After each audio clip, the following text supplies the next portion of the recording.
Berita Sumsel 24 jam hari ini.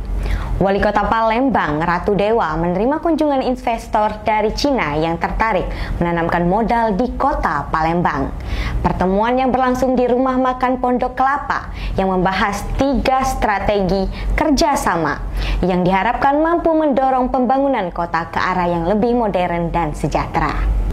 Pertemuan Wali Kota Palembang, Ratu Dewa dengan delegasi investor Cina membahas sejumlah rencana kerjasama strategis yang dinilai bisa membawa perubahan signifikan bagi Kota Palembang, baik dari sisi infrastruktur, teknologi, maupun pariwisata. Salah satu poin penting adalah penanganan banjir yang selama ini menjadi masalah klasik Kota Palembang. Investor Cina menawarkan teknologi Muktahir untuk menciptakan sistem pengendalian banjir yang lebih efisien dan berkelanjutan.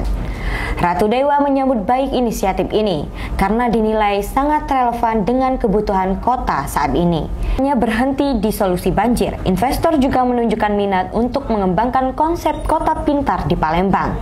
Teknologi yang ditawarkan mencakup sistem digitalisasi layanan publik, manajemen transportasi cerdas, serta pemanfaatan data untuk meningkatkan efisiensi tata kelola kota.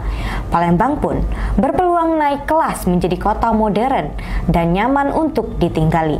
Sungai Musi yang merupakan ikon Kota Palembang juga menjadi salah satu fokus dalam pembicaraan. Investor asal negara tirai bambu ini tertarik untuk mengembangkan kawasan tersebut menjadi destinasi wisata berkelas. Jika terrealisasi, langkah ini diyakini mampu mendongkrak pendapatan asli daerah, sekaligus meningkatkan kesejahteraan warga sekitar.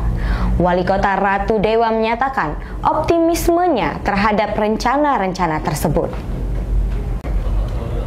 Sebagai tindak lanjutnya, ia meminta Dinas Lingkungan Hidup, PUPR, Bagian Kerjasama, dan juga Kominfo untuk melakukan kajian terkait pola kerjasama dengan investor Cina nantinya. Ia berharap proses kerjasama ini bisa berjalan lancar dan segera terrealisasi demi kemajuan Kota Palembang.